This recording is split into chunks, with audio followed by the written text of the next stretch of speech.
বিয়ে বাড়ি মানে আনন্দ, আড্ডা, হই হুল্লোড়, নাচানাচি, গান বাজনা, এই তো, তাই না? শুধু তাই না, বিয়ে বাড়ি মানে সব আত্মীয় স্বজন আবার একসাথে হওয়া। বিয়ে বাড়ি মানে পাড়া প্রতিবেশী, আত্মীয় স্বজন যা আছে যেখানে, যাদের সাথে কখনো দেখাও হয় না, বছরের পর বছর চলে যায়, কখনো তাদের সাথে দেখাই হয় না, কিন্তু বিয়ে বাড়িতে ঠিকই তাদের সাথে দেখা হয়ে যায়। আসসালামু আলাইকুম এভরিওয়ান, সবাই কেমন আছেন? আলহামদুলিল্লাহ, আপনাদের তো আমরা অনেক ভালো আছি। আজকে আমি আপনাদের সাথে শেয়ার করতে যাচ্ছি আমার কাকার বিয়ের কিছু ভিডিও ক্লিপ। বিয়েটা ছিল গত 1 বছর আগে, আর সেই ভিডিও আমি আজকে ভয়েস দিচ্ছি। যাই হোক, আমি খুব অলস এদিক দিয়ে, কারণ আমি ভিডিও করা হয় ভালো করেই, কিন্তু আমার ভয়েস দেওয়া হয় না। যাই হোক, এসব কথা বাদ দিই, এখন আসল কথা বলি। এই যে দেখতে পাচ্ছেন, আমার মেয়ে চলে এসেছে অলরেডি সাজুগুজু করে। সে নিজের হাতে সাজুগুজু করেছে, তো সে অনেক আগে থেকে নানু বাসায় আসার জন্য অনেক এক্সাইটেড ছিল।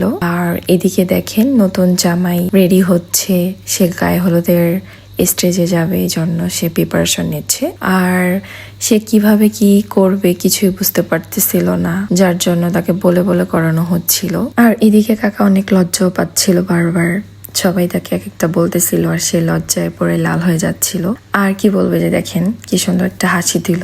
আসলে বিয়ের সময় জামাই বউ যাই বলেন না কেন, হয়তোবা তাদের ভিতরে একটু লজ্জাটা বেশি কাজ করে সবার ক্ষেত্রেই। আর এদিকে দেখেন, আমার কাকিরা সবাই সবকিছু ডালা টালা সব রেডি করছিল কিভাবে যাবে স্টেজে। আর এখানে দেখেন, আমার এক কাজিন ওর কাকিকে কি সুন্দরভাবে সাজায় দিচ্ছে। ও অনেক সুন্দরভাবে সাজাতে পারে, অনেক সুন্দরভাবে মেকআপও করতে পারে। আর এদিকে দেখেন, বাবু ছেলে রান্নার প্রিপারেশন নিচ্ছে, আর আমি আমার কাজিনরা সবাই মিলে এখানে সবকিছু সাজিয়েছি সবাই মিলে। আর এগুলো রাখা হয়েছে, যারা যারা শাড়ি পরেছে তারা এই ডালাগুলো নিয়ে যাবে। এই তো দেখতে পাচ্ছেন, সবাই সাজুগুজু করে সামনে দাঁড়িয়ে আছে, এক একটা ডালা নিয়ে এক একজনের হাতে এক একটা। তো বিয়ে বাড়িতে আসলে মেইন পার্ট গায়ে হলুদের দিন, এটাই আমার মনে হয়। এই আর কি, যখন বর যায় স্টেজে যাওয়ার আগ মুহূর্তটা আসলে অনেক সুন্দর। আমার কাছে ভালোই লাগছিল সবাই একসাথে। আর আমি কি করছি জানেন, আমি ভিডিও করতেছিলাম, আমিও সাজুগুজু করেছিলাম, বাট আমি অফ ক্যামেরায়। যাই হোক, আপনারা যদি এই ভিডিওর সেকেন্ড পার্ট দেখতে চান অবশ্যই কমেন্ট করে জানাবেন, পরবর্তীতে আমি ভিডিও দিয়ে দিব। আল্লাহ হাফিজ।